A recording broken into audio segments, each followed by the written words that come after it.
1972년도에 도시계획법이라고 있었어요. 도시계획법에 도시공객 시설 결정이라고 해서 도로로 결정하는 이 내용이 있었어.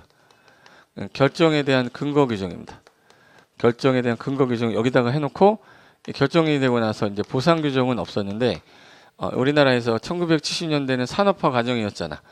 그래서 여기저기다가 새마을 도로다 무슨 도로다 뭐 공원 사업이다 해서 도시공객 시설 즉 기반시설 예정지를 도시공객 시설로 결정한 게 한두 가지가 아니었단 말이야. 아까 서울의 종로만 해도 73건인데 맞죠?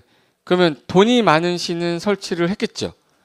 돈이 없는 시는 지금까지 안 한 시도 있습니다. 그러니까 지금 4년이 지난데도 아직까지도 안 한 데도 많아요. 근데 그 땅 중에 얘가 A라는 애가 있었는데 A는 확대할게요. 지목이 되고요. B가 있었는데 B는 전이야. 제가 도시공개 시설 결정되는 순간 뭐 금지시킨다 했죠? 건축하지 말라고 그랬을 때 A하고 B 중에 누가 기분이 더 나쁘지? A가 더 나쁘죠. 건물 질 수 있는 형질인데 못 짓게 해놨고 B는 지라고 그래도 앉아 나 농사 짓 거야 이럴 건데 그럼 과도하게 전반한 자가 누구네? A. 근데 A가 약간 그나마 그 동네 지식인이었어요. 근데 A 아들 5살짜리 아들하고 같이 살았어. 애기 엄마가 애기 낳다가 이제 돌아가신 거예요. 외롭게 자랐죠. 외롭게 자랐지. 좀 불쌍하잖아. 근데 저 아들을 잘 키워가지고 자기가 손자 며느리까지 보고 갈 테니까 여보 거기서 기다려 이렇게 편지까지 썼었어. 눈물 날라 그러는데. 그잖아. 근데 이게 도로가 어느 날 결정되더니 아무것도 못하게 했어요. 먹고 살기 힘들어 죽겠는 거야 지금. 그래서 애기한테 5살짜리한테 뭘 안다고. 아빠가 이틀만 갔다 올 테니까 너 여기 있어. 누가 배고프면 아빠가 냉장고에 다 넣어놨어. 그거 먹어. 이틀 뒤에 올게. 그리고 약속하고 갔어요. 그래서 이렇게 해가지고 개인 그 피켓 시위 하려고 박정희는 물러가라 이렇게 해서 쓴 거야. 그래서 이제 청와대 간 거죠. 청와대 갔어. 청와대 가서 박정희는 물러가라 그러면 박정희가 물러가요? 얘가 물러가요? 얘가 물러가요. 검은 옷 입은 애가 둘이 날라오죠. 날라와서 앞으로 끌고 와 뒤로 끌고 가. 목을 잡고 뒤로 끌고 가서 저기 산에다가 보내. 삼청 뭐라고 있어요 여기. 그래서 교육을 한 이틀 정도를 받아. 물도 먹고 전기도 먹고 다리에 피멍도 들고 막 그러면서 어느 순간부터 아버지를 아버지라 부르지 못하기 시작합니다. 그 상태로 코란도를 다시 태워서 집까지 데려다 줘요. 그래서 이틀 만에 약속하고 돌아왔는데 아버지가 나를 보더니 아빠 이래요.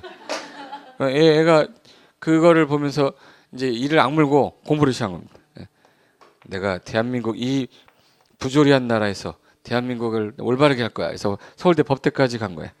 서울대 어디까지 갔어요? 법대까지 간 거야. 근데 그 사이에 동네 사람들은 A가 옛날에 똑똑한 애였는데 돌아다니면서 아줌마한테 할머니 막 이러고 여보 막 그러고 그러는데 이거 그래서 소문 났을 거 아니야. 그러니까 다 조용히 있었겠죠. 근데 70년대에서 80년, 90년 넘어가면서 슬슬 민주화 됐거든요. 그래서 개인의 사유 재산권에 대한 것도 강화가 좀 되면서 얘가 서울 법대 갔을 때 20년이 지나서 얘가 드디어 이제 소송을 진행한 거야. 우리 아버지가 아직도 나보고 아빠라고 하고 있어. 그러니까 스트레스 받을 거 아니에요. 그래서 국가를 상대로 손해배상 청구를 들어갔는데 이게 헌법재판소까지 갔어요. 근데 헌법에 뭐라고 써 있냐면 헌법 23조가 재산권 보장 이렇게 써 있거든요. 그리고 1항, 2항, 3항 이렇게 됐어요. 1항에 모든 국민의 재산권은 보장된다 라고 됐어요.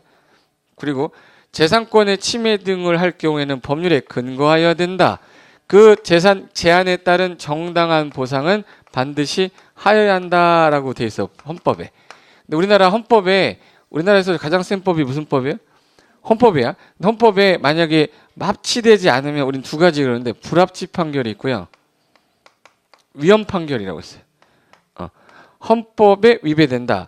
헌법에 합치되지 않는다. 이 똑같은 뜻인데 어느 게 더 세요? 이거는 즉시 무효돼 버려요.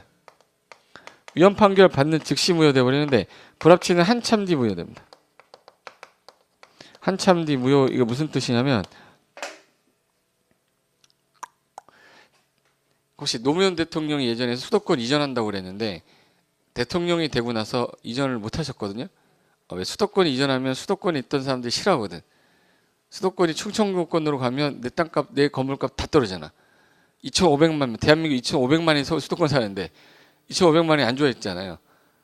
그러니까 그게 이제 소송이 이제 제기됐지. 이제 좀 약간 몇몇이 이렇게 해가지고 헌법재판소 판사가 뭐라고 그랬냐면 헌법에는 국가의 중대사를 논할 때에는 국민적 의사 합의 없이는 결정하지 못한다라고 되어 있기 때문에 대통령이라 할지라도 국민적 의사 합의가 없는 상태에서 수도권을 이전하는 것은 헌법의 위헌이다. 그래서 헌법 위헌 딱 받고 즉시 무효돼 버린 거야. 그럼 이제 수도권 못 가는 거죠. 그럼 노무현 대통령이 갖고 있던 건 뭐밖에 없었냐면 자기 밑에 국무총리하고 각부 장관들밖에 없잖아. 그럼 걔네들이라도 데려가자 해서 그러면 행정만 데리고 갈게 해서 만든 게 행정중심 복합도시가 된 거야. 만든 게 만들 수 있는 그거밖에 없잖아.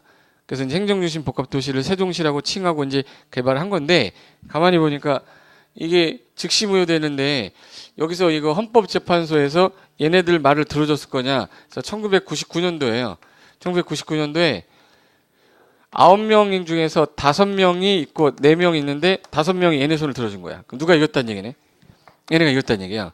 근데 이 판사가 한 말이 제일 중요한 거야. 판사가 뭐라고 그랬냐면 국가야 이렇게 했어요. 국가야.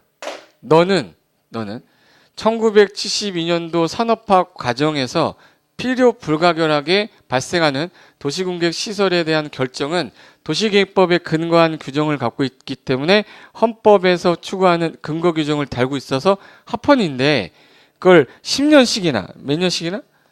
10년씩이나 진행을 안 하면서 이 결정된 토지 소유자에게 보상을 해주라는 정당한 보상을 해주라고 했는데 이 법이 보상 규정을 두지 않은 것은 명백하게 헌법에 합치되지 않는다고 볼 것이다. 또한 더불어 20년이 지날 때까지 안 했을 때에는 그거는 의사 자체가 없는 것으로 보아야 할 것이며 헌법에 합치되지 않은 이 내용을 한참 뒤에 무효화시킬 때 사전에 네가 법을 만들든지 또는 제도를 도입하든지 아니면 보상을 해주면 헌법에 합치되지 않은 요소를 없애버리면 그때는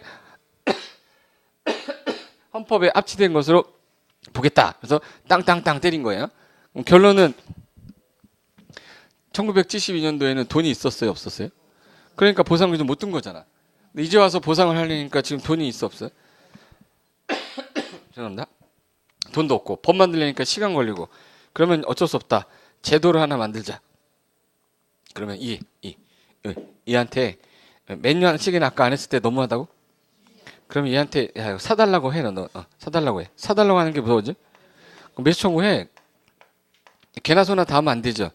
얘는 매수 청구하면 안 되잖아. 전인데 뭘 매수 청구를 해. 그럼 지목이 뭐인자? 대인자가 10년 동안 안 하면 무슨 청구를 하시고 아무것도 안 하고 20년 때까지 안 했으면 뭐 하겠대요?